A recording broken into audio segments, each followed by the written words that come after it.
Ok, entonces en Paideia tiene la dirigida 5, pueden abrirla. Y los temas que vamos a ver hoy básicamente es seguir con el modelo de regresión lineal multivariado, pero en este caso vamos a ampliarlo con el modelo en desviaciones. Y luego vamos a ver una aplicación en Excel y el teorema de Fritsch-Wauk, que seguro ya vieron en clase. Entonces empecemos. La pregunta 1 nos dice lo siguiente. Es una pregunta sobre el R cuadrado ajustado y los criterios de Akaike y Schwarz. Entonces, el tema de esta primera pregunta es el R cuadrado ajustado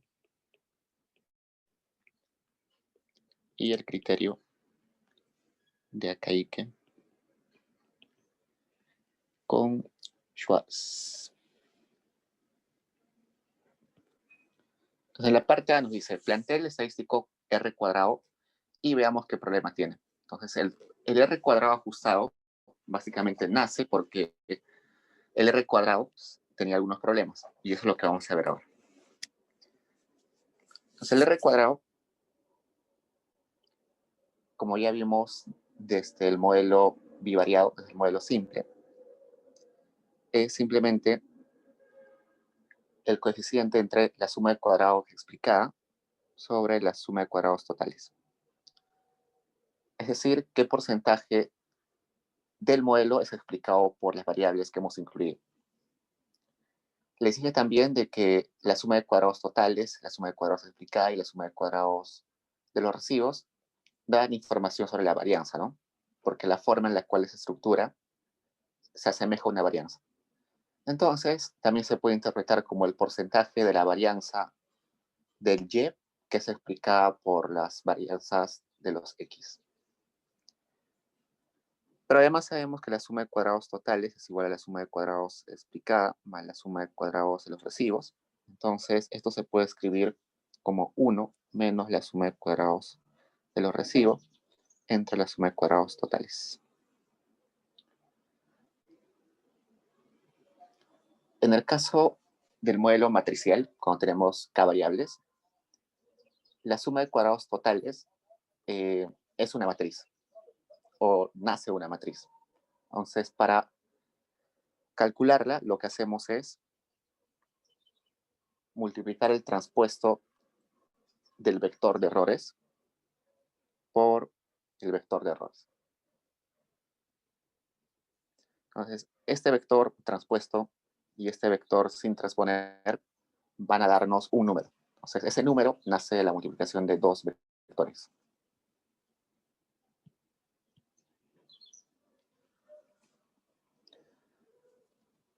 En el modelo simple de dos variables, teníamos que esto era así, ¿no? 1 menos los errores al cuadrado entre suma de cuadrados totales. Pero como matrices no podemos poner cuadrado, la forma de hacerlo, de llevar al cuadrado una expresión, es multiplicarla por su transpuesto. Entonces, dicho esto, ahora tenemos que ver por qué no confiamos en el R cuadrado. Pongamos los problemas del R cuadrado. El problema más típico es que el R cuadrado aumenta cuando incorporamos variables.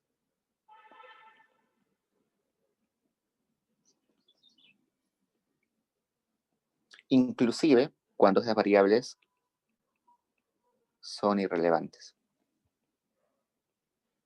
Entonces el R cuadrado se utiliza para decir cuán bien predice o ajusta un modelo, ¿no? Entonces si tenemos, por ejemplo, que explicar el peso de los niños al nacer, tenemos un intercepto y tenemos variables como, por ejemplo, el índice de masa corporal de la madre. Si la madre está bien alimentada, el peso del niño va a ser mayor. Si, por ejemplo, el niño tuvo sus controles prenatales, Y así un montón de variables más, ¿no? Por ejemplo, si consumió hierro durante el embarazo. Entonces, si estimamos nuestro modelo y nos sale un R cuadrado, por ejemplo, de 0.99, es un modelo extremadamente eficiente. En la realidad, los R cuadrados tienden a ser bastante pequeños. Usualmente, en salud, por ejemplo, son muy pequeños, son 0.20, 0.10. En modelos macroeconómicos son un poquito más altos. Pero cuando, entonces, este R cuadrado en la vida real tiende a ser, por ejemplo, en salud, bastante pequeño, como les dije, ¿no? 0.20, por ejemplo. Pero de un momento a otro se nos ocurre agregar un montón de variables. Por ejemplo, variables irrelevantes. Supongamos eh, si nació en verano o invierno. Si la madre tomó helados cuando estaba embarazada. No sé, si ganó Perú en los partidos cuando la madre estaba embarazada. Entonces, a pesar que son variables irrelevantes, el modelo, el R cuadrado, va a explotar y va a llegar a un número bastante grande. Entonces, nosotros vamos a tener la sensación de que nuestro modelo está mejorando porque el R cuadrado ha subido, pero en realidad está aumentando porque estamos incluyendo variables.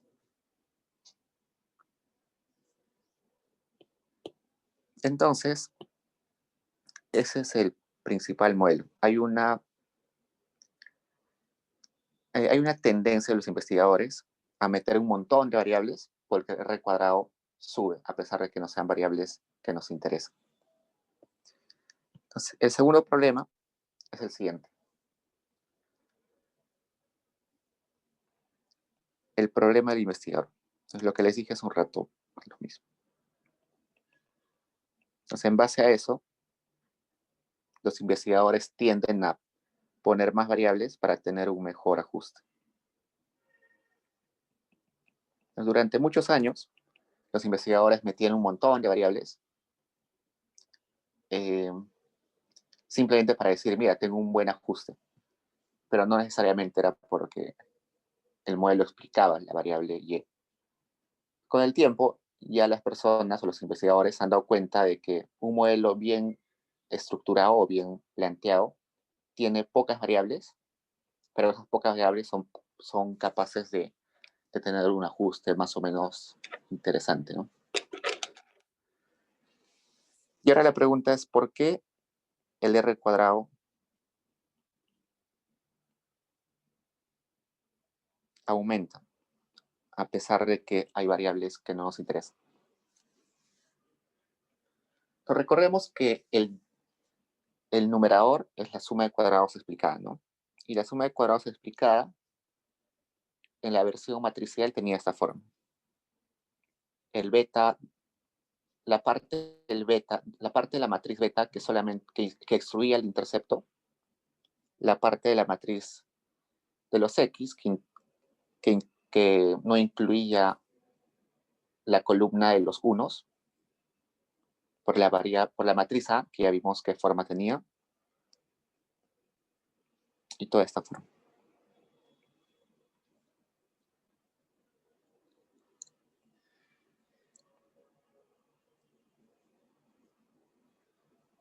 Entonces, esa expresión que teníamos en su forma cuadrática, es decir, en la forma que habíamos visto antes, es esta, ¿no?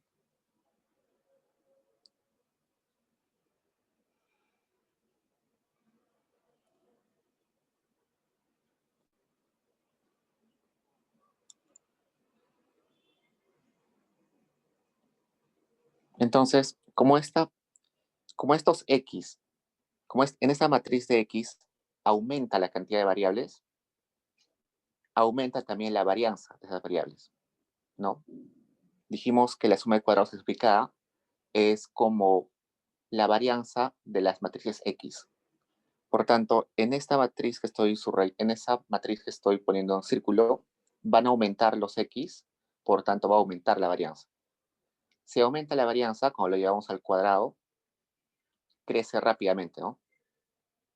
si aumentamos un x que vale 1 y lo elevamos al cuadrado, queda 1. Pero si elevamos un valor que es 10 al cuadrado es 100. Entonces, mientras más grande es esa varianza al cuadrado, o esa expresión al cuadrado que sería la varianza, explota, ¿no? Entonces, por eso crece rápidamente.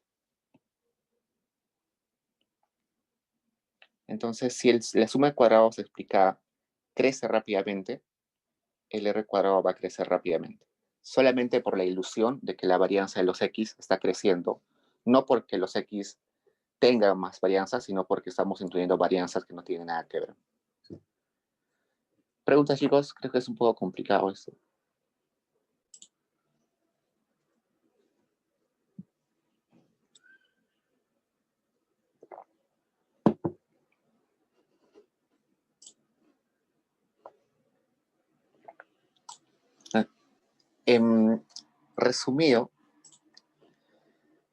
Resumido, esto quiere decir lo siguiente.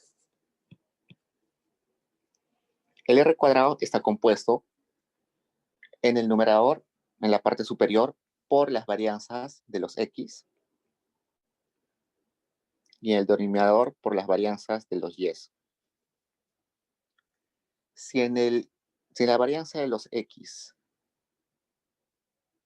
está compuesta por las varianzas de todos los x, y a esos x le incrementamos más varianzas porque hay más variables, entonces, por ilusión, estamos aumentando el numerador, pero no el denominador. Entonces, el r cuadrado explota.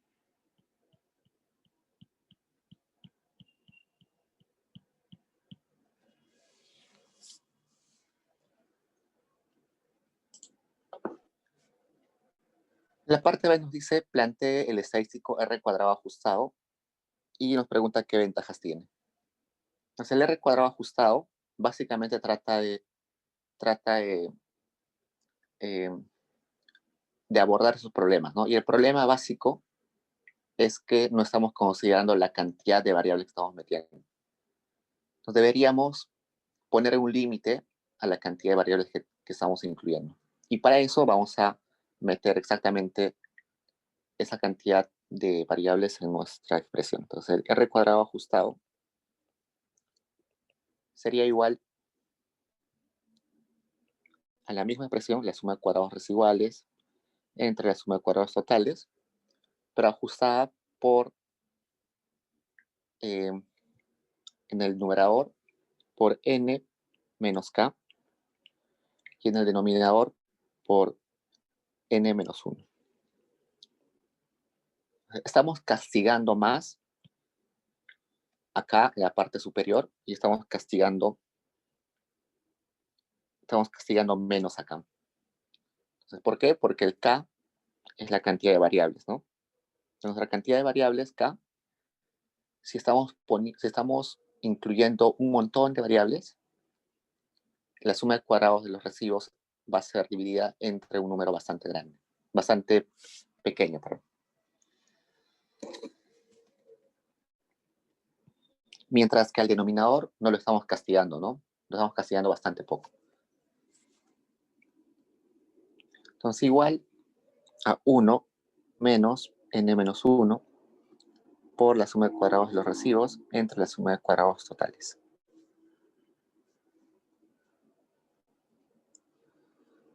Entonces, esto en términos, ese castigo que estamos dando al numerador, en econometría se le dice que estamos corrigiendo por grados de libertad.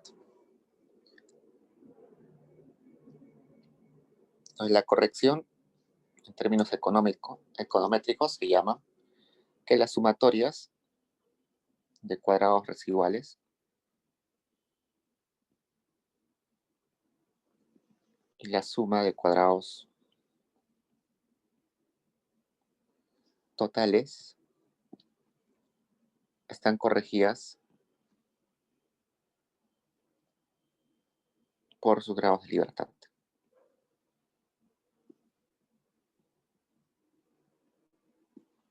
De nuevo, en el denominador tenemos la suma de cuadrados totales, ¿no? Y la suma de cuadrados totales dijimos que tenía que ver con la varianza de Y. Y la suma de cuadrados de los recibos tenía que ver, perdón, vamos a ponerlo de esta forma. Regresemos acá. Este tiene que ver con los X y este tiene que ver con los Y. Entonces, en el denominador solamente tenemos una variable, que es Y. Y acá arriba tenemos K variables, que son los X. Entonces, por eso es que en la parte superior estamos corrigiendo por K grados de libertad, por N menos K grados de libertad, y acá abajo por N menos esa variable Y, que es solamente una.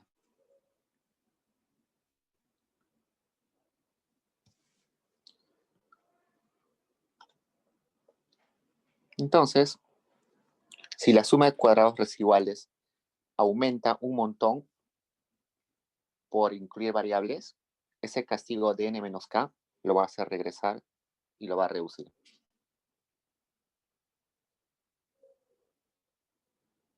Entonces, esa es la forma en que el R ajustado, el R cuadrado ajustado,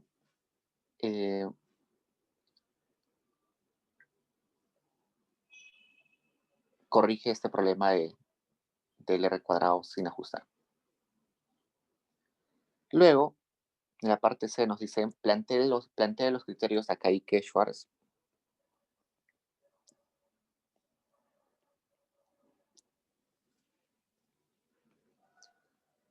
Y nos pide explicar cómo se emplean. Dime. Una consulta. Al final, solo nos quedamos con n-1 y no con Perdón. n-k. Sí, tienes razón, me olvidé escribirlo. N-1 entre N-K. Gracias. Gracias por avisar eso. Ok, entonces vamos con lo de Akaike y Schwarz. Creo que las diapositivas ya estaban. Las vamos a recorrer un poco. Hay dos criterios. Bueno, un criterio de Akaike y un criterio de Schwarz. El de Akaike. Vamos a poner completo. ¿Ya? Primero el criterio de información de Akaike. Y luego el criterio de información de Schwarz.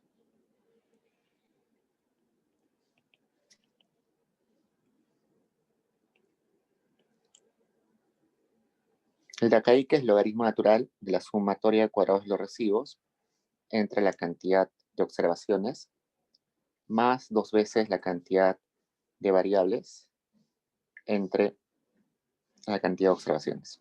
Y el de Schwarz es algo parecido, logaritmo natural de la suma de cuadrados de los recibos entre n más k entre n, pero en lugar de S2 le vamos a poner un logaritmo natural de la cantidad de observaciones.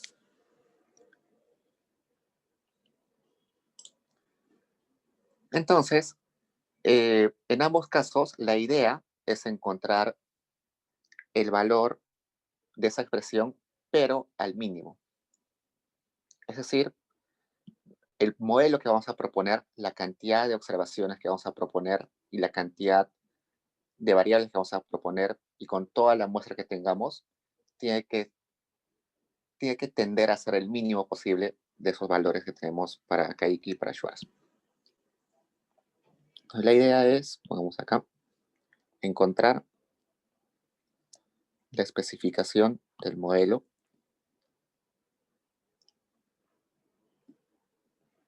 que minimice esos criterios.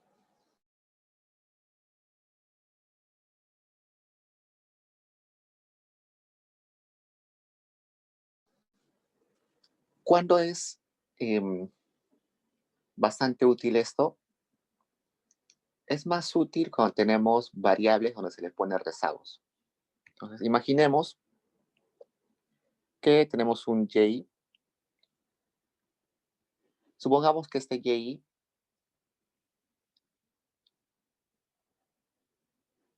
a ver, pongamos un ejemplo, donde una variable explicativa... Ok, pongamos un ejemplo más específico. Ya, supongamos salario de una persona. Salario de una persona incluye un montón de variables, por ejemplo, su educación, sus habilidades, y aparte de sus características como persona, también incluye las variables de donde vive, ¿no? Por ejemplo, puede ser, puede ser el desempleo en su localidad. Pero resulta que este desempleo en su localidad es el desempleo en este momento. Pero quizás él tuvo o él fue contratado en un periodo anterior. Entonces también es relevante el desempleo no de este año, sino de un año anterior. Y quizás el desempleo de 2 años antes. ¿Por qué? Porque quizás hay una rigidez en el trabajo, ¿no? Una vez que me contratan, no me pueden despedir, supongamos por mi contrato. Entonces, no importa cómo esté la economía, no me pueden despedir. Entonces, la situación de la economía que se refleja en esa tasa de desempleo, para mí solamente fue relevante en el momento en que me contrataron. O quizás solamente relevante en los periodos donde me renuevan el contrato. Entonces, tiene sentido incluir variables rezagadas. Pero yo no sé como investigador cuántas variables rezagadas incluir. Puedo incluir 2 rezagos, puedo incluir hasta 100 rezagos, no sé, todo lo que tenga. Entonces ahí tengo un criterio que quizás no puedo dilucidar solamente con la teoría, ¿no? La teoría no me dice cuántos rezagos incluir. En esos casos es bastante conveniente hacer esos criterios de información y buscar, primero, sacar el criterio de información de Akaique simplemente con un desempleo. Luego sacar el mismo modelo, aplicar el mismo modelo, pero incluyendo desempleo más un rezago. Y luego con 2 rezagos y así varios. Con los resultados que me den, saco este criterio. Le saco el logaritmo a la suma de cuadrados de los recibos, lo divido entre n, más los 2 cap entre n, y así voy anotando una lista cuáles son los criterios de Akaique con 0 rezagos, con 2 rezagos, con 3 rezagos, y los comparo, ¿no? Y donde esté el mínimo valor, digamos en un rezago, escojo ese modelo, me quedo con ese modelo. Entonces, para eso sirve el modelo de Akaique-Schwarz. En ese ejemplo que les he dado, queda claro, pero también hay otros modelos donde quizás tengo variables que me dan la misma información.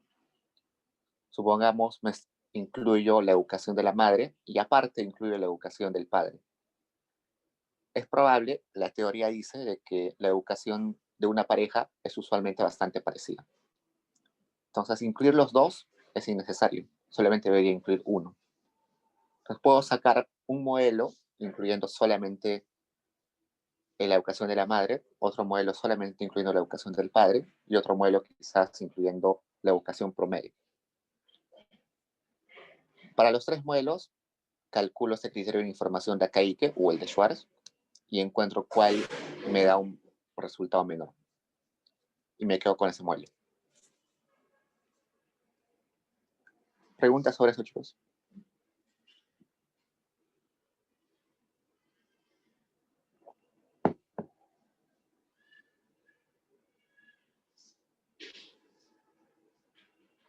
Diego, ¿cómo era exactamente este cotejo de los de elegir cuál de estos explica o no mejor? ¿Solo porque es mínimo o porque es el menor? Sí. Sí, o sea, el criterio ahorita que les han enseñado es elegir el menor. Detrás de eso hay un montón de teoría y de aplicación matemática. Entonces, fijémonos en este. Vamos a verlo intuitivamente, ¿no? Acá está el K, que es la cantidad de variables.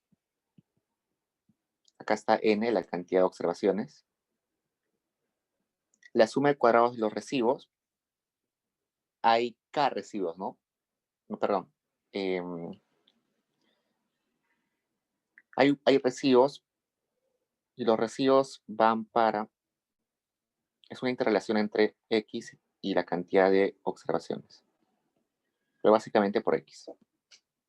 Entonces, si nosotros tenemos un montón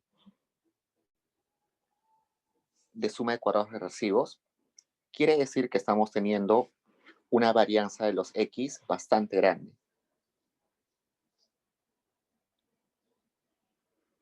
Eso corregido por la cantidad de observaciones, supongamos la N, mientras ustedes tienen un N mayor, el modelo es mejor explicado.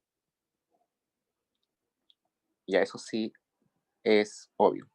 Si ustedes tienen, no sé, 5X y solamente 6 observaciones, el modelo va a ser muy débil. Mientras tengan un montón de Ns de observaciones, su eficiencia va a mejorar. Entonces, un modelo es mejor siempre cuando tiene más Ns.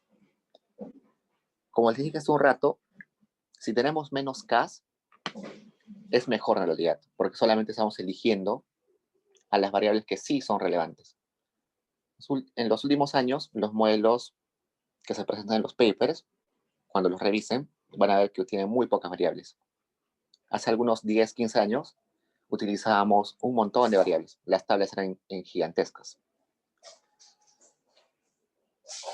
Entonces, si estamos buscando un menor K, un mayor N, entonces todo esto debe ser el mínimo, ¿no? Lo menor posible. Acá buscamos el mayor N y buscamos una varianza de los X que sea relativamente ajustada, ¿no? Al igual que acá, la suma de cuadrados residuales la hemos castigado por los Ns.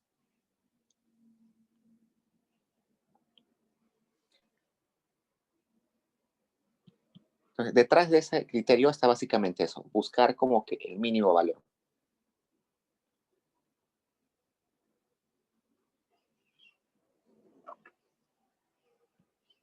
Si quieren la demostración ya matemática de por qué proponen esa forma funcional y no proponen otra forma funcional, hay el paper de Akaike, pero no vamos a utilizarlo en este caso. La mayoría de tests que vamos a ver en economía no los vamos a derivar ni comprobar. Los vamos a tener como dados. Seguro en las siguientes clases van a haber otros tests y cuando veamos los tests nos van a dar simplemente el valor crítico. Nos van a decir que este valor crítico, si se cumple o no se cumple, tenemos tal conclusión. Si los quieren comprobar, podemos recurrir a los papers, pero ya recién en la maestría recién se comprueban de dónde deriva matemáticamente. Pero la idea detrás de eso es esa, ¿no? Tienes menores K, es mejor. Tienes más N, es mejor. Entonces pasemos al 2, que dice, si estimo el modelo incorrecto,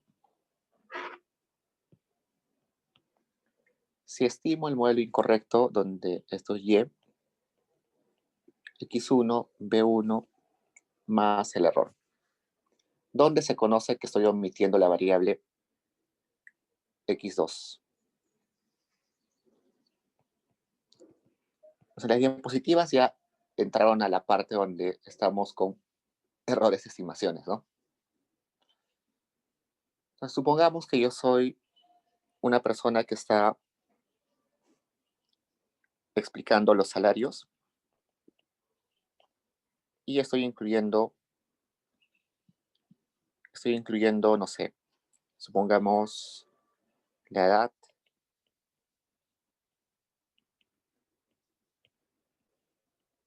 también estoy incluyendo las habilidades y educación. Pero resulta que como no tengo habilidades, porque es una variable que no se puede medir, y no tengo ninguna proxy, entonces no la incluyo. No incluirla va a traer problemas. Vamos a ver en este ejemplo qué problemas trae.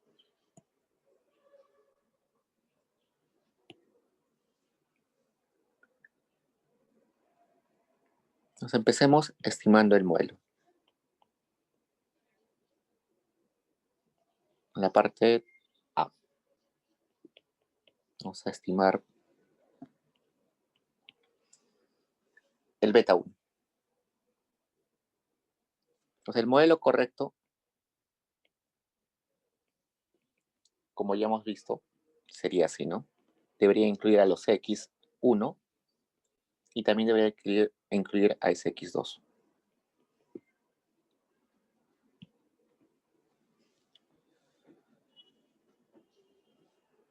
Pero como estamos omitiendo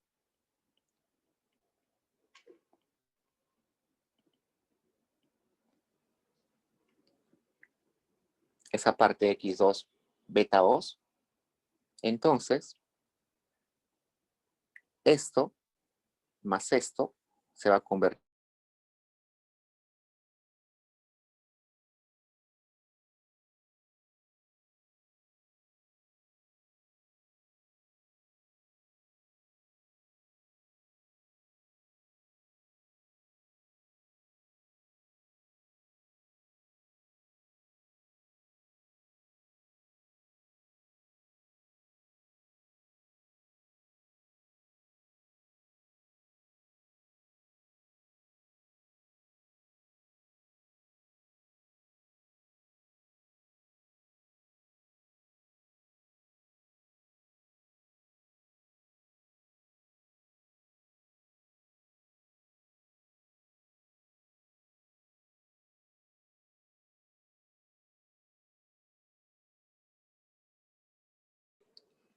Se cortó, chicos, sorry. Ya volví.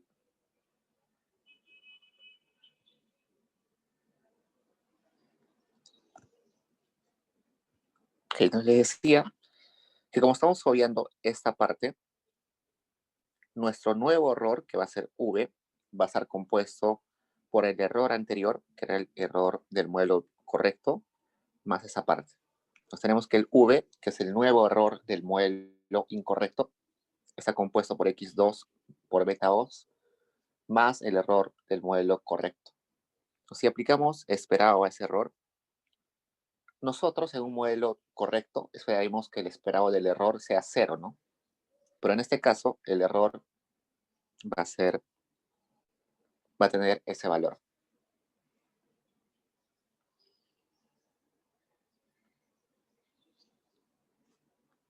Entonces recordemos que el esperado del error V va a ser X2 por beta 2.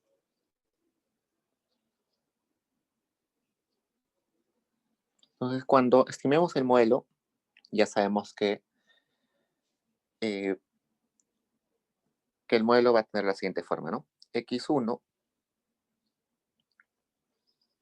todo esto inversa, por X1 por Y. Entonces este va a ser el estimador del modelo incorrecto.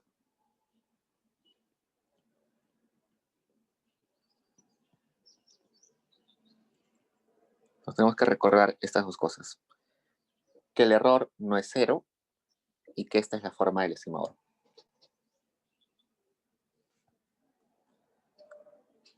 Dicho eso, veamos si nuestro modelo, si nuestra estimación es sesgada o es insesgada. Entonces, para eso, hallemos el esperado de nuestro estimador.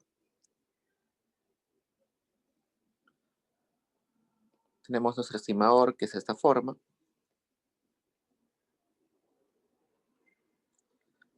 Y reemplacemos el y. Reemplazando el y, sabemos que nuestro y es x1 por beta 1 más x2 por beta 2 más el error u.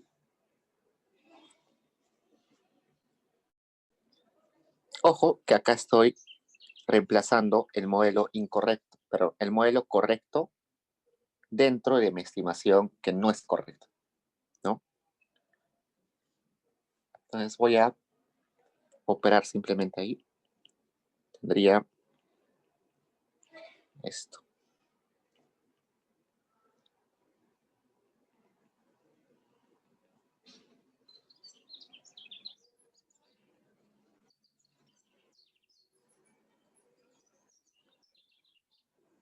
X2 beta 2 más por U. Aplico el esperado. Y al aplicar el esperado, bueno, acá se va esto, ¿no? Se va esto, porque es el inverso. Solamente queda esperado de beta 1, pero como beta 1 es un valor concreto, solamente queda beta 1. Luego, sabemos que acá va a entrar el valor esperado. El valor esperado de U, ese error es del modelo correcto. Entonces va a ser 0. Entonces toda esta expresión va a ser 0. Pero nos va a quedar esta parte.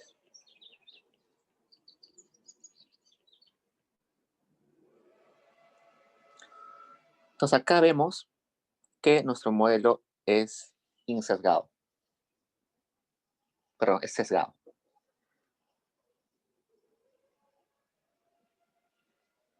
El esperado del beta estimado es el valor correcto, pero adicionado por toda esta expresión, que es diferente a 0, ¿no?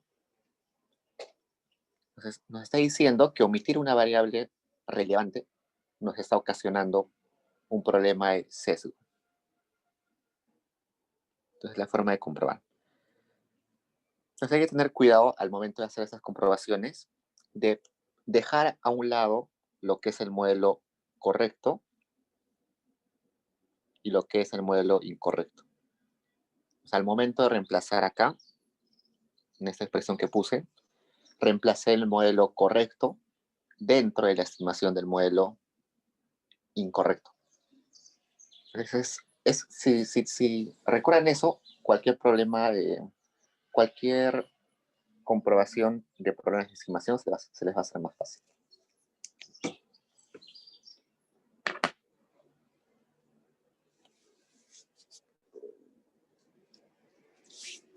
¿Preguntas hasta ahí, chicos?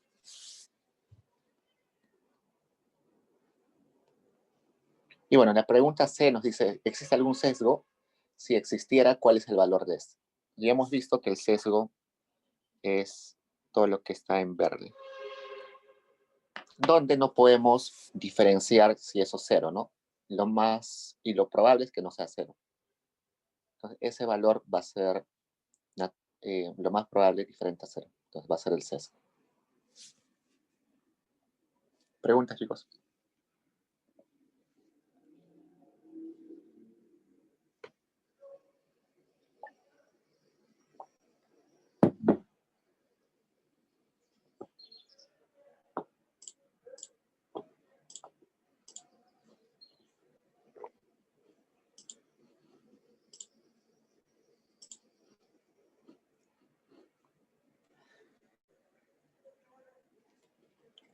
Genial, entonces vayamos a la aplicación en Excel. En Excel nos dicen, laboratorio donde vamos a aplicar el modelo en desviaciones, pero en este caso es matricial. Hemos visto el modelo en desviaciones, pero cuando era bivariado, ¿no? Cuando había un X y cuando había un Y. Ahora vamos a ver cómo se aplica en el caso donde hay un Y y 3X. Entonces abrimos Excel.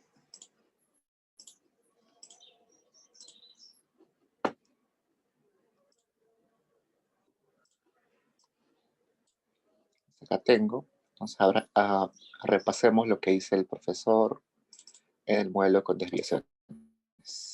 Veamos la fórmula.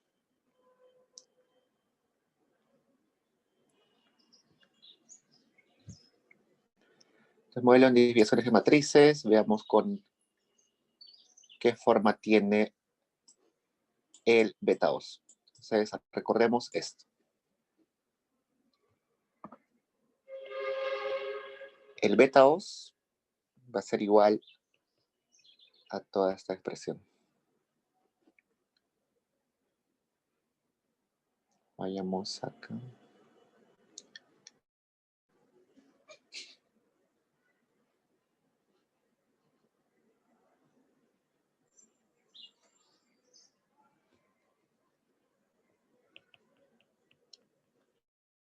Entonces anoten esa expresión para aplicarla en Excel. Entonces tenemos beta 2.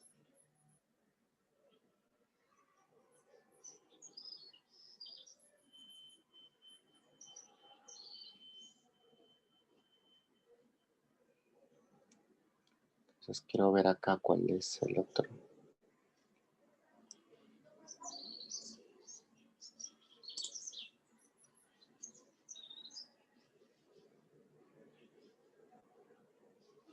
Ok, entonces vayamos al Excel. Entonces, copiemos las variables que tenemos. Y es 3, 2, 6, 4 y 1. X está compuesta por una columna de puros interceptos, unos, una columna del X2, y 2, 5, 3, 2 y 6, y una columna del X3 que es 4, 7, 8, 3 y 2.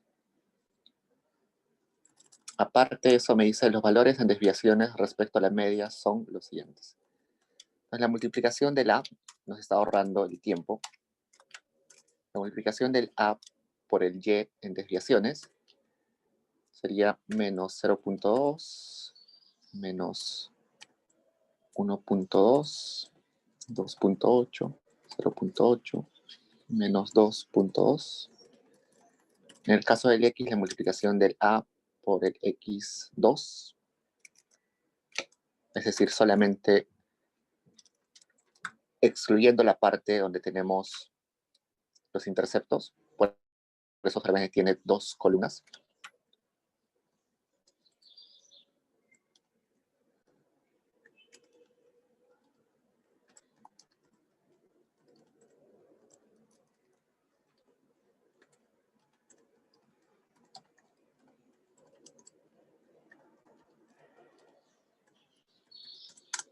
Ok.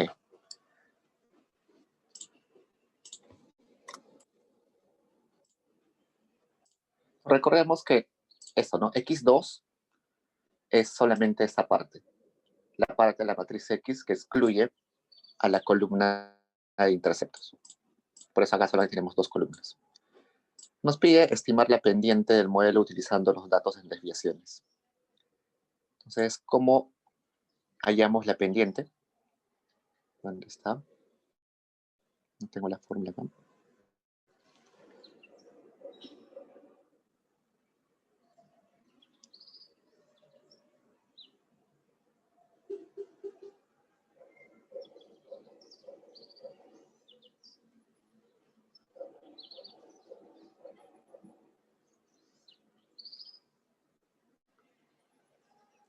A ver.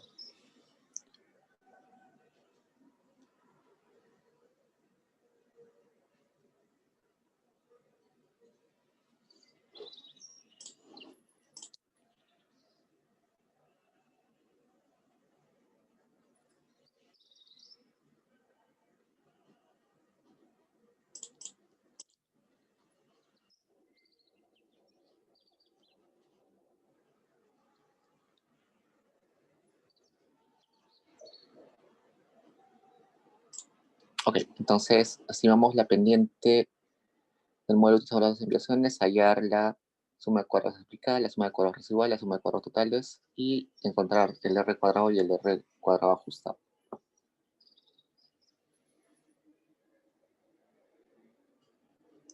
Ok, ¿qué necesitamos? Necesitamos X al X2 transpuesta, necesitamos A, X2, X2, A y Y. Entonces, una vez hagamos con esto. Acá ya tengo copiado esto.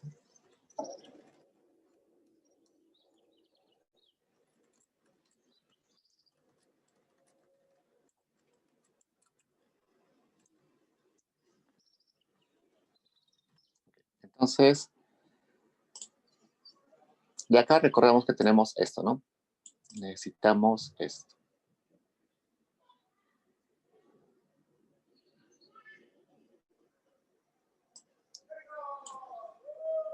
Necesitamos esta expresión, por tanto, ya tenemos a por x2, tenemos a por y, nos faltan esta expresión. Entonces, veamos.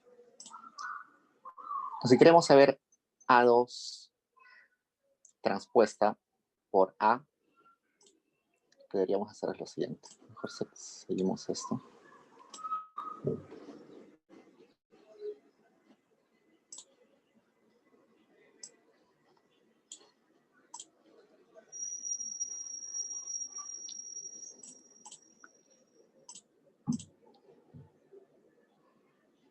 Sí. Entonces, cuando transponemos esta matriz, vamos a tener esto, ¿no?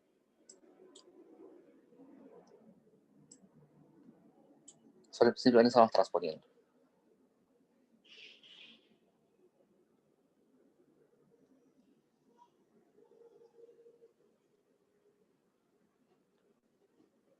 Vamos a hacerlo paso por paso. Acá vamos a replicar.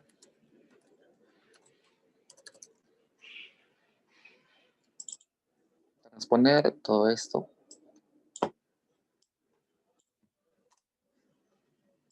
Dijimos que acá era Control Shift Enter. Como nuestra matriz AX2 era 5 por 3, este debe ser 3 por 5. 3, 4, 5. Acá. Ya está. Luego, si ya tenemos X2 transpuesta por A, y queremos multiplicarla por X2. El X2 ya lo tenemos, ¿no? Simplemente multiplicamos acá, M mult de todo esto, punto y coma, por, solamente esto. Tenemos que excluir los interceptos. Punto y coma.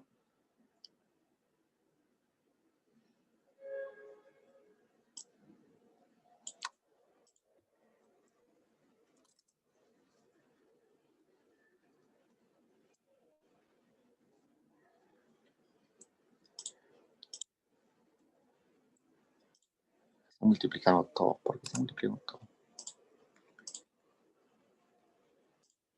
Ya, ok. Entonces, si esta es una matriz 2 por 5, y esta es una matriz 5 por 2, nos va a salir una matriz 2 por 2, ¿no? Entonces, 2 por 2. Ya está.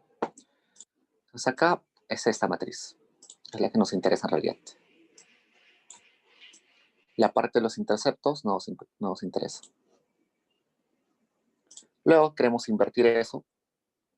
Entonces, inversa.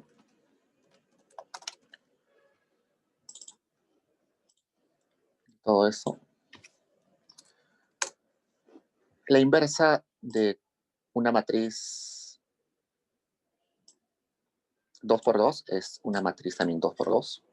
Entonces, acá está. Lo mismo de esto.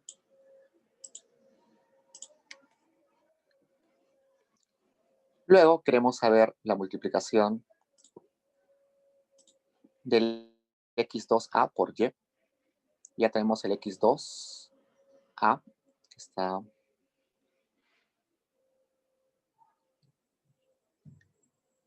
acá. X2a, y queremos multiplicado por el y.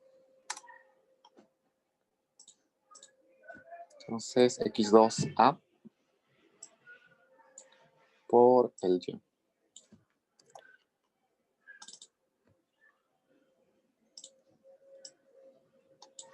Todo esto por el y que está acá.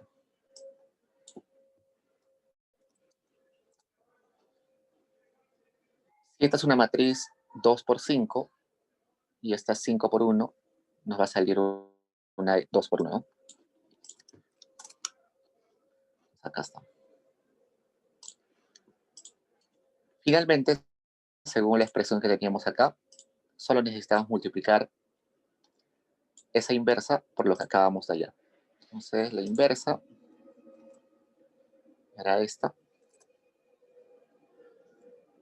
que era 2 por 2, por esta última que hallamos.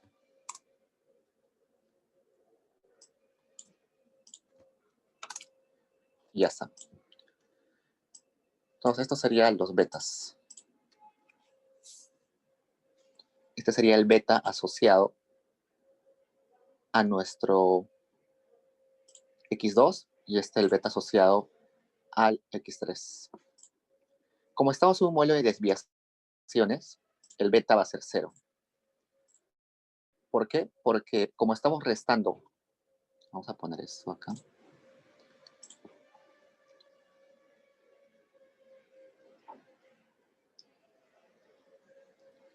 ¿Dónde está el...?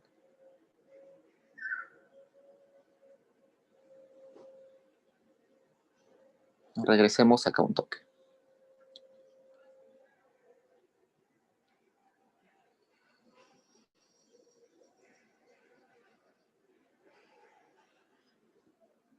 Al tener un modelo en desviaciones, lo que estamos haciendo es lo siguiente. Si teníamos un y que dependía del intercepto más un beta 1 por x1, por ejemplo, y estamos en un modelo de desviaciones, lo que estamos haciendo es y menos el promedio de y menos, pero igual a todo esto, ¿no? Beta más beta 1 por x1 menos el promedio de x1. Entonces, cuando vamos a restar eso, va a suceder lo siguiente. Primero hagamos esto. Este sería el promedio. Cuando restamos, quedaría lo siguiente. Estos dos restamos, sería beta 0 menos beta 0 más beta 1 por x1 menos x1 promedio. Entonces, acá se van los los beta 0, que son los interceptos, y solamente nos va a quedar el beta 1. Por eso que ese beta del intercepto va a ser 0.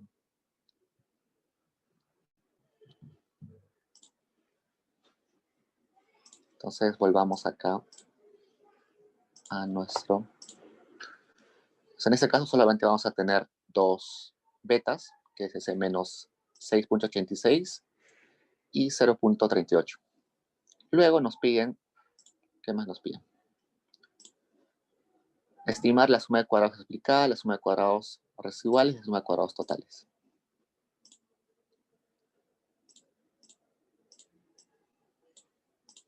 Okay, entonces la suma de cuadrados totales, según esta fórmula, es la siguiente. Es y transpuesta por A por y. La suma de cuadrados totales, la suma de cuadrados explicada es error transpuesto por error. Y la suma de cuadrados, perdón, la suma de cuadrados residuales. La suma de cuadrados explicada sería el beta x2 transpuesta por A por y.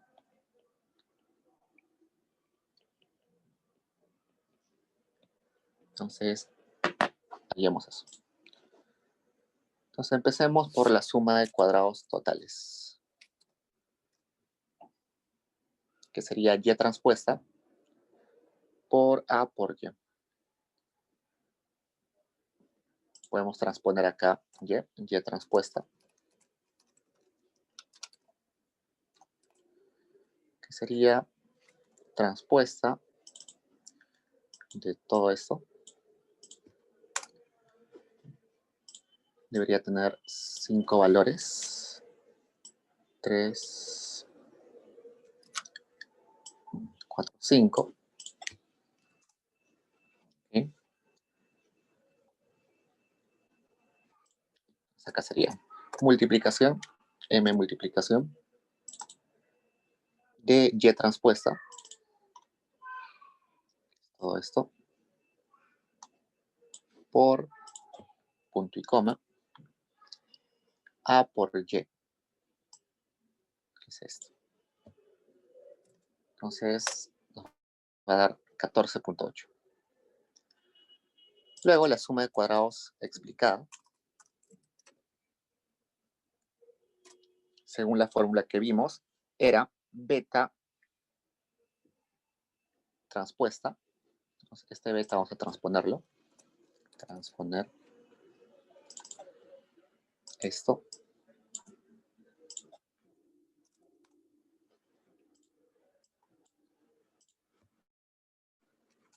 ¿Está?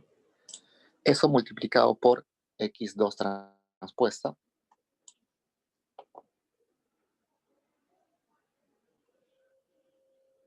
¿Dónde está x2 transpuesta? Por x2 transpuesta por a por y. Entonces sería esta por esta. Entonces multipliquemos. M mult por este beta por x2 transpuesta por a por y.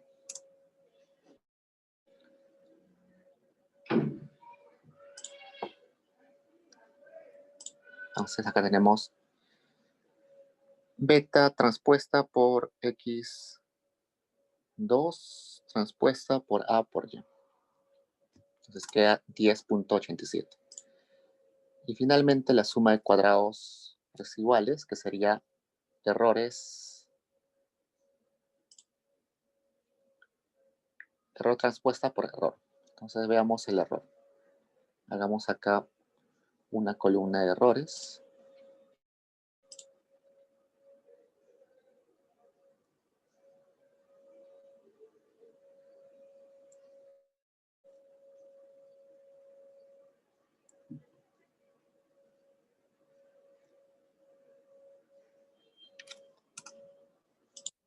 Está mal hallado.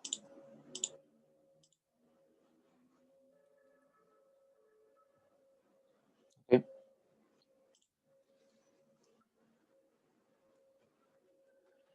Acá pongamos un y.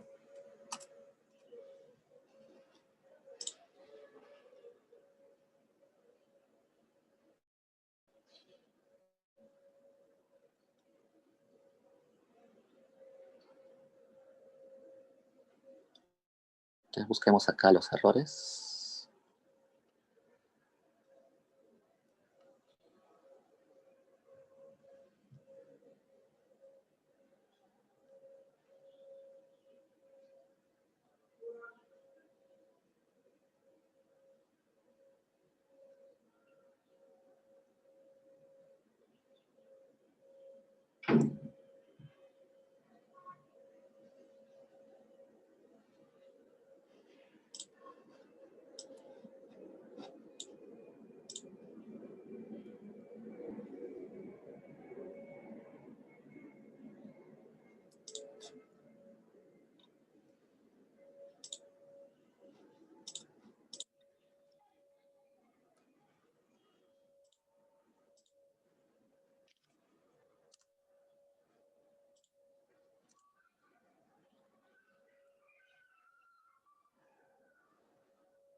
Dime un segundo, chicos.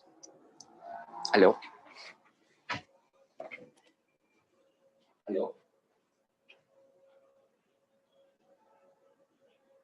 Sí.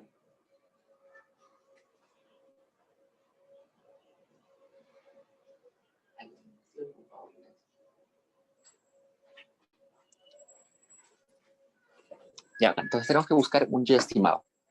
el y estimado debería ser nuestros betas multiplicados por, ¿dónde está? Nuestros betas multiplicados por los y, ¿no? Los betas multiplicado por los x.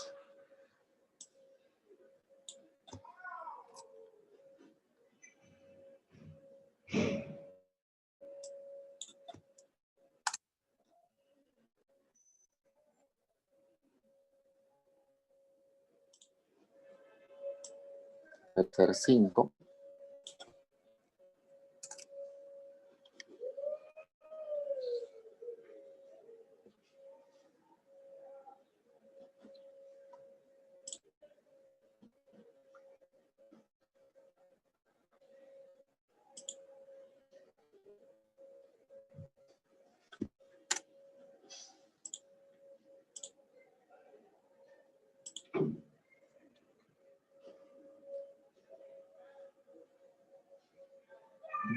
Acá hay un error, déjenme chequear un toque. 9.6.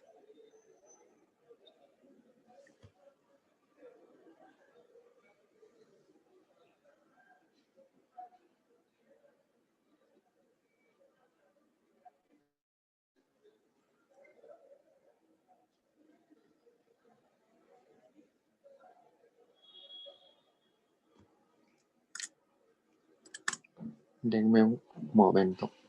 Acá hay un error. Debería ser más parecido. A ver, sería x 2 por beta.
Ya, ahora sí.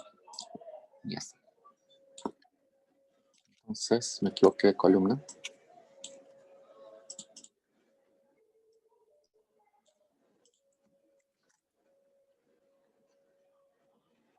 Okay, ahora sí. Entonces, ahora sí tengo. Había multiplicado por este. Me equivoqué, era este. Por eso es que salía muy distinto. Entonces la diferencia, es decir, los errores, deberían ser las diferencias entre este estimado y el real y el estimado. Tengo todo esto. También tengo el transpuesto. Entonces simplemente transpongo acá todo esto. Debería ser 5, 3, 4, 3, 4, 5. Entonces, para llegar a mi suma de cuadrados de los recibos, simplemente multiplico el transpuesto por este. Ya está. Ahora sí, salió, exacto. Perfecto. Entonces, acá hubo ese error, por eso es que estaba dudando. Entonces, esto está mal, el correcto es este. Entonces, para saber si es correcto o no, vayamos a Stata y comparemos. Entonces, abrimos Stata.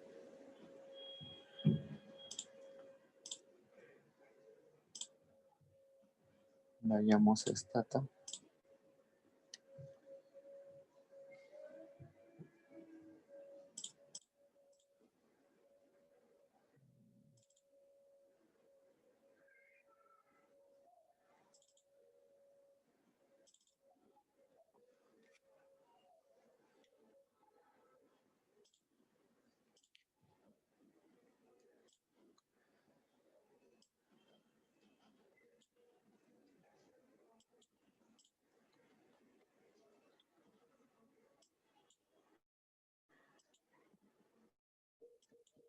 Okay, entonces en Stata pongamos los datos. Pongamos todo esto.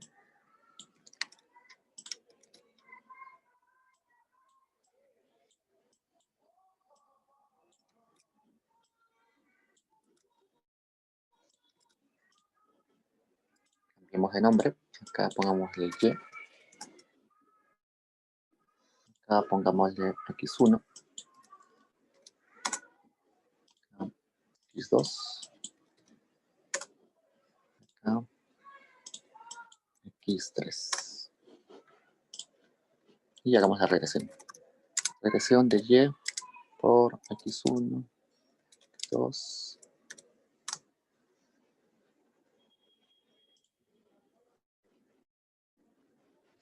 Vuelta. Ya está, entonces comparemos. Veamos cómo están nuestros estimadores. Aquí está nuestro estimador.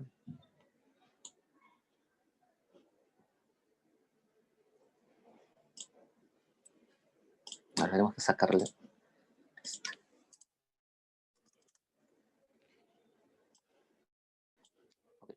Entonces, hemos estimado y resulta que acá es 0.68, coincide. Acá es 0.38, coincide. Y acá, como ven, es un número que es 10 a la menos 0 a la 8. O sea, es un 0,0000. Es un número bastante pequeño. Entonces es igual a 0, no importa eso. Luego, hallamos la suma de cuadrados totales, que era 14.80 y coincide acá.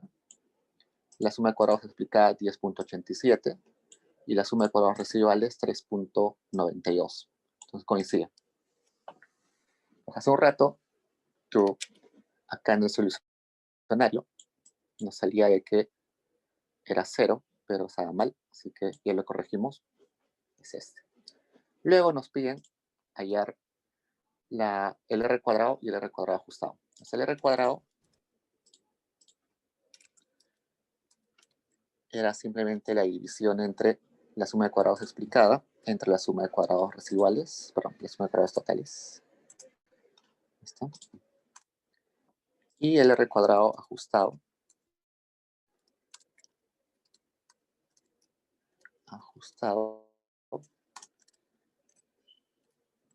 Era la suma de cuadrados, acá tenemos la fórmula,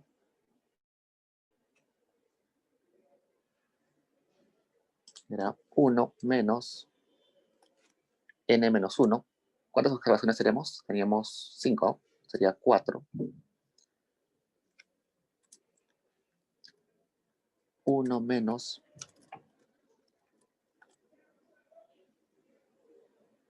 cuatro por la suma de cuadrados de los recibos entre la suma de cuadrados totales multiplicada por n menos k. Tenemos ¿cuántas variables? Tenemos 3 variables, no me recuerdo. 3 variables menos 5 menos 3, 2. Nos comparemos acá. Cuadrado, acá, comparando con nuestro stata. Voy a abrirlo acá.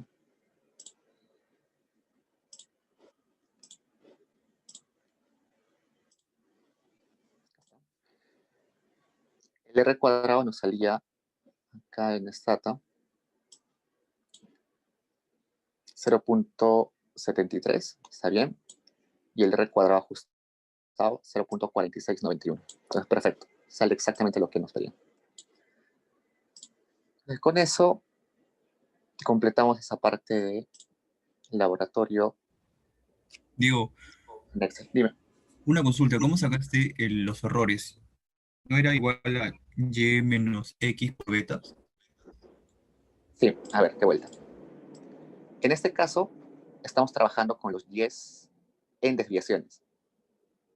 Entonces, cuando yo agarraba el y, estos tres, estos son los y's sin desviaciones, ¿no es cierto? Tal como nos dan en datos. Pero cuando quiero llevarlo a desviaciones, lo multiplico por el a. La matriz A, hemos visto en la clase anterior que era, ¿no? Era la matriz de identidad menos 1 entre la cantidad de observaciones por un vector de unos por un vector de unos transpuesto, ¿no es cierto? Entonces, esa matriz nos sirve para convertir nuestro y en desviaciones. Entonces, comprobemos si multiplicar funciona. Entonces, agarro los y's y le saco un promedio. El promedio sería 3.2. Entonces, el y en desviaciones sería ese y menos ese 3.2. Lo mismo hago para todas las observaciones y me daría esta matriz. 0.2, menos 0.2, menos 1.2, 2.8, 0.8, menos 2.22. Entonces, es exactamente eso, ¿no? Y esto salía de multiplicar por A. Entonces, esta columna es mi Y en desviaciones. Estos son mis X en desviaciones. Todo esto es mi matriz de X en desviaciones. ¿Ya? Hasta ahí, genial. Entonces, cuando yo quiero hallar mi Y en desviaciones, voy a hallar mi Y en desviaciones estimado. Es decir, voy a multiplicar este X por los betas que he hallado. Entonces, cuando hago esto, multiplico este X, sin incluir el intercepto, multiplicado por mis betas. Cuando estaba explicando, me equivoqué y multipliqué por esto, ¿no? Por eso salía valores muy altos. Era por esto, por los betas. Entonces, cuando multiplico, acá me sale que es 0.79. Entonces, yo veo en la observación que el valor de Y en desviaciones es menos 0.2, pero el modelo me predice que es 0.79. Entonces, la diferencia es el error. Igual para cada una de las observaciones. En esta observación, en la segunda observación, observo que es menos 1.2, pero el modelo me dice que debería ser menos 0.2. La diferencia es esta. Entonces, la suma de cuadrados de los recibos es simplemente la transpuesta a esta por esta. ¿Quedó claro? Sí, sí, Diego, gracias. Ya. Entonces, eso.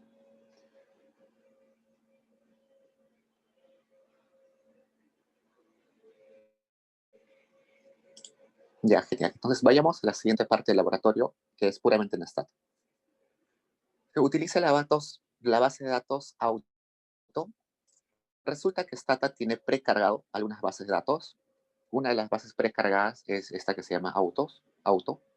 Es una base, vamos a abrirla en un rato, donde hay un conjunto de observaciones sobre autos, sobre su peso, su tamaño, su precio,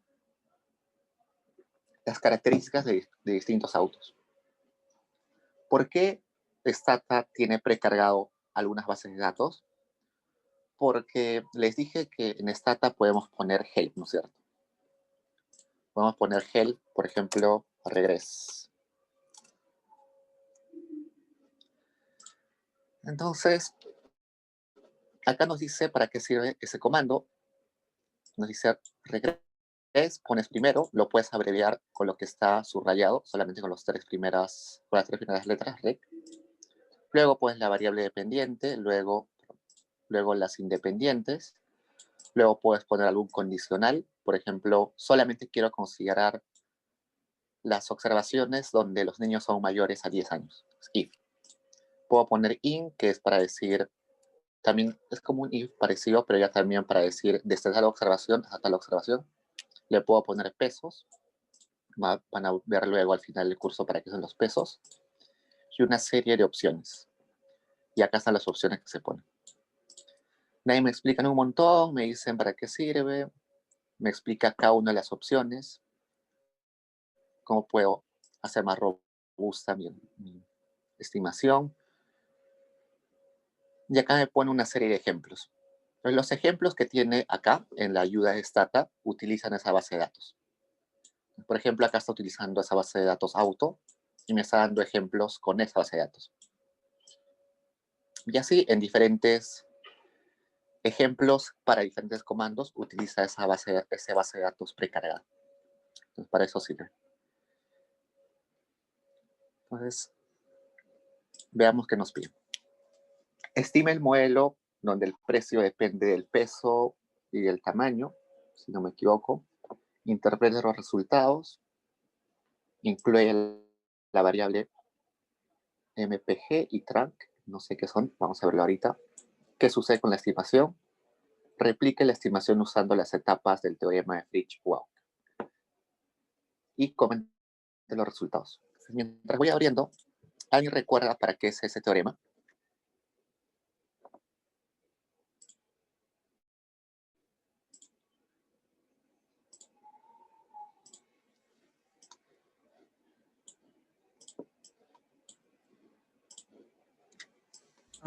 Nos dice que al regresionar los residuos, nos da el original. Genial. Entonces veamos lo que han visto en clases. Teorema de Fritz-Walk.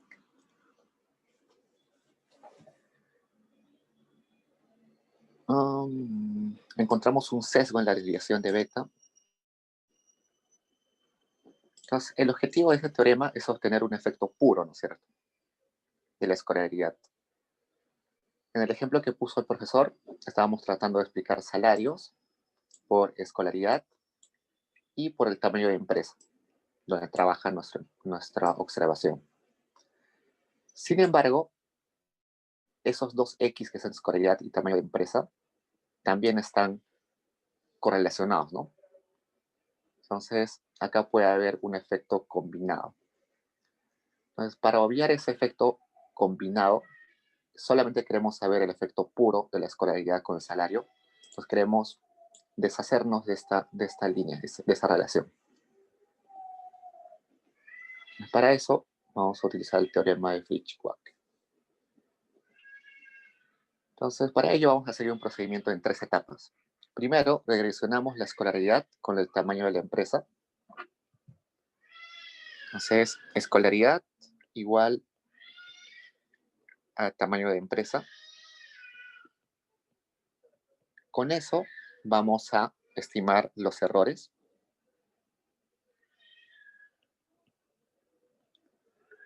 Luego, en la siguiente etapa, vamos a estimar los salarios con el tamaño de empresa. Y vamos a estimar los errores asociados a los salarios. Y finalmente, en la tercera etapa, vamos a regresionar los errores de los salarios con los errores de la escolaridad.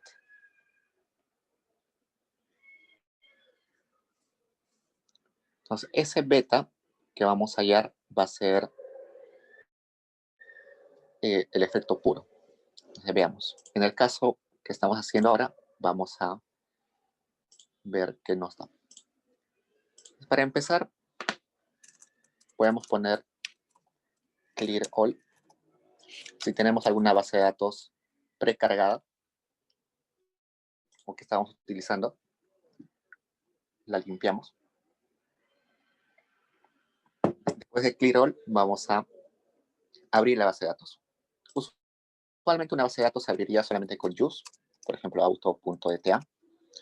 Pero como esta base de datos ya está cargada en Stata, las bases cargadas en Stata se llaman o se convocan con S y S use. Entonces, veamos qué significa S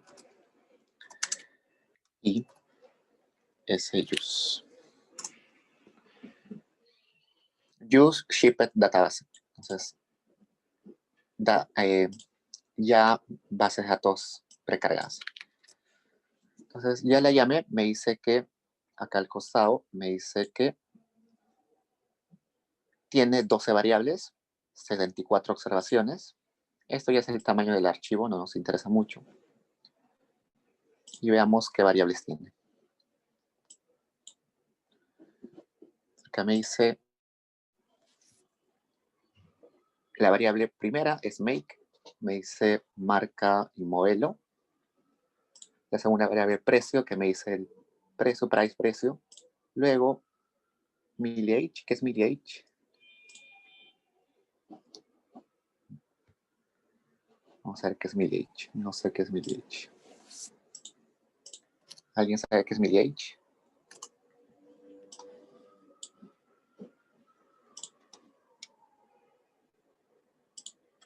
Alguien que sepa de carros. Kilometraje. Y así un montón de variables. Trunk space, por ejemplo, es el tamaño del maletero. Headroom, que es headroom.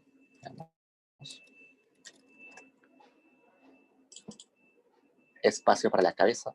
Entonces hay un montón de características sobre los autos que nos están mostrando ahí. Al final, por ejemplo, nos dice el origen, si es doméstico o extranjero. Gas ratio también está por acá. Es un montón de características. Entonces veamos. Lo que nos pide el ejercicio es hacer una regresión de precios con su peso y tamaño. Esto es peso y tamaño, ¿no? Entonces, veamos. ¿Qué me dice esa regresión?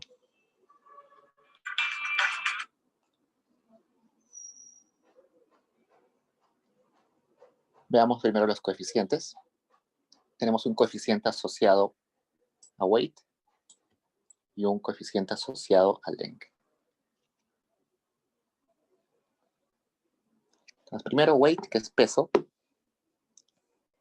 nos dice que supongamos que el precio está en soles, ¿ya? Debe estar en dólares acá, pero supongamos que está en soles. Me dice y que el peso esté en kilos. Lo más probable es que acá esté en otra medida. Entonces me dice que cada peso, cada kilo adicional del carro significa 4.69 soles más al precio. Luego, acá me dice el coeficiente ahora es negativo, ¿no? En el caso del length.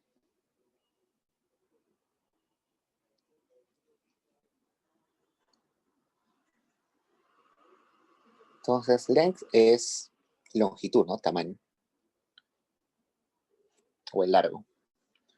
Me dice que mientras más largo es, el precio va a ser menor. Supongamos que está en metros. Por cada metro adicional, el precio va a ser 97 soles menor. Y me dice que la constante o la variable de intercepto es 10.386.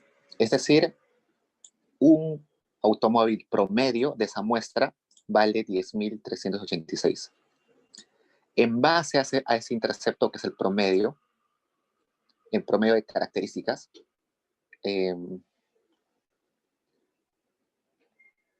está este precio. ¿Qué más? Los errores estándar, ya sabemos que es más o menos de dónde corre a dónde corre ese coeficiente. Si a este coeficiente le sumamos 1.12 y le restamos 1.12, nos da un intervalo de confianza.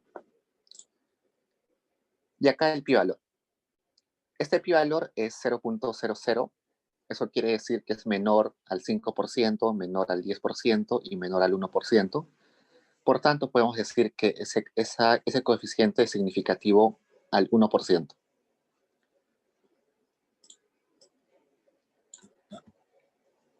El valor pi para length, para el largo, es 0.015, es decir, es significativo al 10%, es significativo al 5%, pero no es significativo al 1%.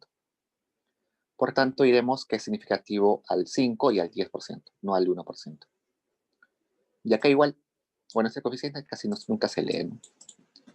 Y acá tenemos los intervalos de confianza. Nos dice que con 95% de certeza podemos decir que el coeficiente 4.69 está entre esos dos intervalos.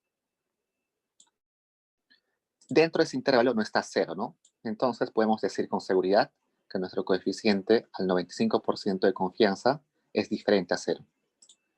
Dentro de ese intervalo tampoco está 0. Por eso podemos decir que al 95% de confianza, nuestro coeficiente menos 97 es diferente a 0. Luego ya sabemos que acá está el número de observaciones, que es 74. Acá nos da la cantidad de X, que es 2. La cantidad de, perdón, los grados de libertad. Los grados de libertad es 74, que es las observaciones, menos la cantidad de observaciones. La cantidad de variables, perdón. Tenemos dos variables X y una variable Y, entonces sería 74 menos 3, 71. Nuestro R cuadrado es 0.3476 y como se dan cuenta, ha subido, es mayor que el R cuadrado ajustado. Acá está la suma de cuadrados del modelo explicada, la suma de cuadrados de los recibos, la suma de cuadrados totales. Acá están los grados de libertad de nuevo. Esta suma de cuadrados residuales entre 71 me va a dar este valor. Este valor entre este me va a dar este. Y este entre este que es la cantidad de observaciones menos 1, que es 1 porque hay un Y, es esto. Luego me dice añade variables. Voy a añadir el tamaño del maletero y MPG, que es... MPG es... Veamos. Milli-age, que habíamos revisado hace un rato.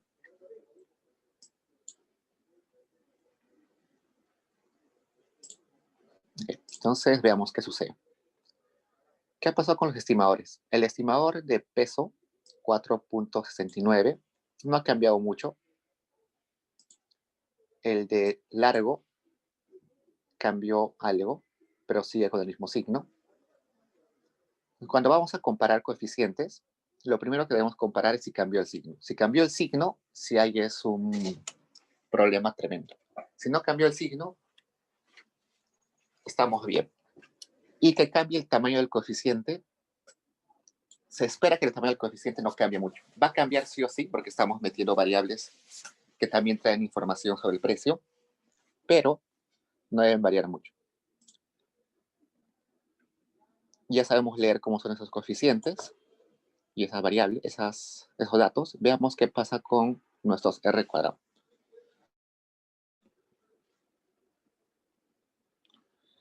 Sucede de que nuestro R cuadrado ha subido. Hemos incluido más variables y nuestro R cuadrado ha subido. Eso nos diría, si solamente observamos el R cuadrado, que nuestro modelo ha mejorado, ¿no? Nuestro modelo ha mejorado porque ahora tenemos un R cuadrado mayor. Pero resulta que cuando vemos el R cuadrado ajustado, en realidad ha caído. Entonces, estas variables que hemos metido, MPG y trunc, no explican muy bien el precio de los autos. Entonces, son variables irrelevantes para nuestro modelo. Son variables irrelevantes que la estamos incluyendo y, por tanto, como hemos visto, aumenta el R cuadrado. Pero deberíamos fijarnos en realidad en el R cuadrado ajustado. Entonces, Para eso hemos puesto esa parte, para que vean que no necesariamente solamente observar el recuadrado es correcto.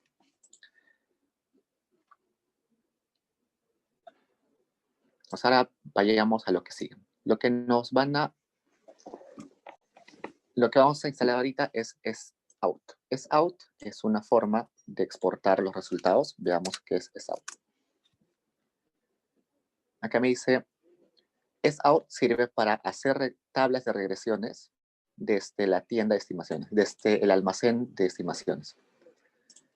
Entonces voy a instalarlo. Cuando no tienen un comando, se instala de la siguiente forma. Ponen ss install, el nombre del comando que quieren instalar, y puede ser que ese comando ya esté instalado, entonces le pongo replace. Voy a poner eso. Lo que está haciendo Stat ahorita es buscar en internet ese comando. Está verificando si ya está instalado y ahora está copiando los archivos de internet a esta ruta. Si ustedes van a cado plus, ustedes van a cado donde está su stata y van al lado. Por ejemplo, acá tengo acá al lado. En el lado hay una base y acá están todos los comandos que ustedes utilizan. Por ejemplo, en R debe estar regress. Acá está regress. Para hacer regresiones tengo estos tres archivos. Un archivo es el archivo donde está el comando. Entonces, lo que acá me dice lo que está haciendo ese comando stat. Y luego los demás ya son las ayudas que nos da el stata. Pues todos los componentes relevantes para que corra ese stat tab, ya lo copio a ese archivo. Ok. Entonces lo que hicimos hace un rato fue esto, ¿no? Regress, price, weight, and leg. Ahora, cuando voy a ponerle quickly, solamente pongo quickly. Lo que va a hacer es no botarme la regresión. Ha hecho la regresión stata, pero no me la está mostrando. Para eso sirve el quickly. ¿Por qué utilizo quickly? Porque usualmente en stata, cuando hacemos trabajos grandes, voy a regresionar, digamos, 100 regresiones y no quiero que todos me aparezcan acá. Sería como un desorden total. Entonces, por eso pongo quickly. Cuando pongo stat2 acá, delante, y 2 puntos, lo que va a hacer es guardarme la regresión en la memoria. Guardarme los resultados de la regresión. Entonces voy a hacer eso. No me muestra la regresión. Lo ha guardado. Y acá me dice que lo ha guardado en la tienda o en el almacén con el nombre stat1. Corro esto, el siguiente, que es la segunda regresión que hemos visto. La corrió, no me mostró los resultados, pero me dice acá, la hemos guardado en la tienda o en el almacén con el nombre stat2. Y de frente pongo stat y me ha mostrado los resultados de la regresión. Entonces, los mismos coeficientes que hemos visto acá, 4.38, me lo pone acá. Si era significativo al 1%, me va a poner 3 asteriscos. Si era al 5%, me va a poner 2 asteriscos. Y si era significativo al 10%, me va a poner solamente un asterisco. Debajo de los coeficientes, me va a poner la desviación estándar. Estas desviaciones estándar me las pone debajo, entre paréntesis. Y acá me va a poner la cantidad de observaciones en cada regresión. Y acá me da esa información, ¿no?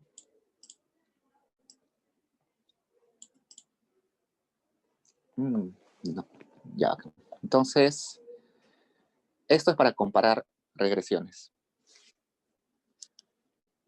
Como les dije hace un rato, vemos que la significancia acá es la misma, la significancia acá es la misma, los signos no han cambiado. Eso es para que tengan en cuenta.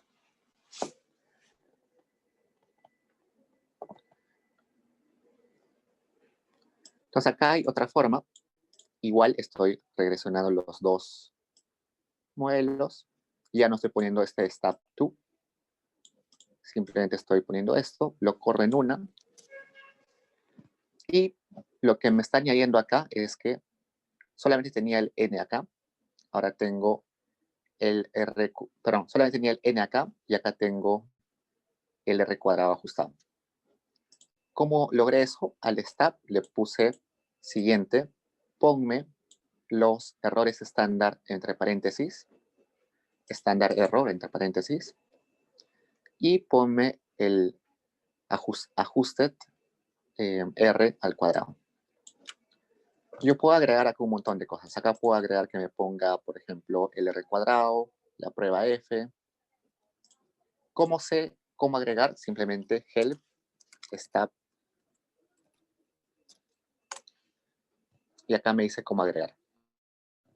Entonces acá leo esto, y acá me dice, por ejemplo, para agregar los errores, perdón, para agregar los errores estándar pongo SE, para agregar los valores de pi, el p-value, pongo P, para agregar los intervalos de confianza pongo CI, y así van buscando acá y pueden hacer eso. Quiero borrar, si me pongo stop to clear y en mi memoria ya se borró. Ahora vayamos con FlitchWalk. Entonces, regresiono esto y luego le digo a mi stata, predíceme los errores, los recibos, y guárdamelos como E sub-y. Entonces, corro eso, ya está. Me corrió el modelo y ahora en mi base de datos, acá me ha calculado los errores para cada una de las observaciones. Entonces, acá en la última columna me ha puesto el error calculado. En la segunda etapa voy a regresionar mi peso y ya no precio, sino ahora el peso. Y lo mismo, voy a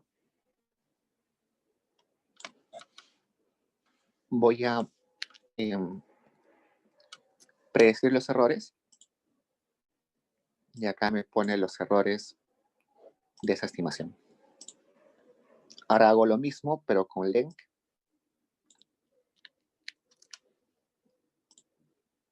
Y también, acá están los errores estimados. Y la última etapa me dice que regresione errores, ¿no? Entonces, regresiono el error de mi Y con el error de mis X. Y resulta, a ver, veamos acá. Ya está. Entonces, acá me sale que mi error en 1, mi error con la variable weight, si es significativa, mi error con la variable length también es significativa. Entonces, comparemos cómo cambió los estimadores. Vamos a comparar estas dos.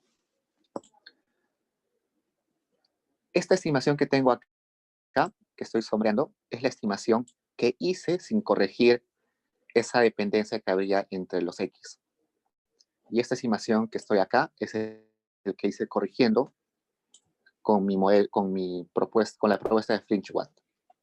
Lo esperado es que los coeficientes sean parecidos, pero los errores estándar van a ser distintos. Entonces veamos. El coeficiente para weight sin corregir era 4.38. Acá también es 4.38. Pero he ganado en eficiencia. ¿Por qué? Porque mi error estándar inicialmente era 1.17, ahora es 1.16.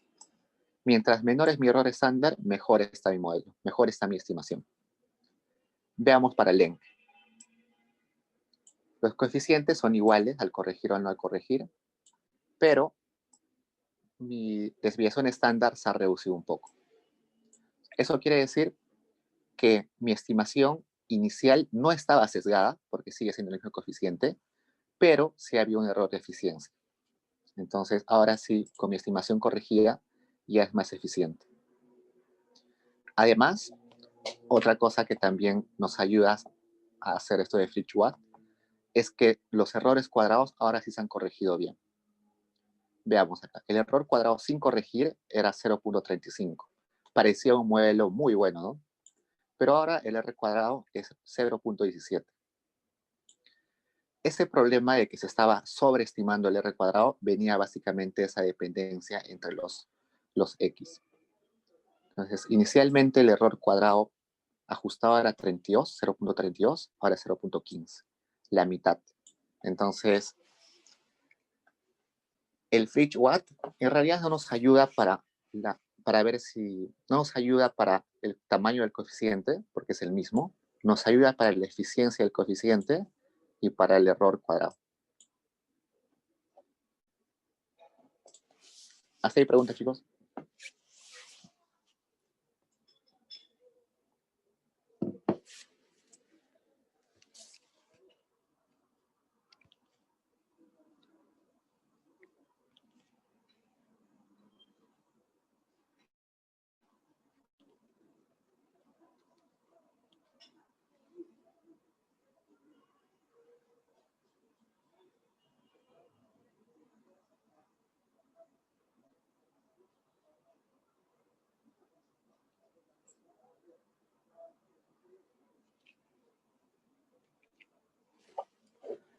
Bueno, chicos, entonces eso sería todo por hoy. La siguiente tenemos calificada. Quizás durante la semana les voy a mandar un correo indicándoles más detalles, pero ya nos vemos la siguiente. Cuídense, chicos.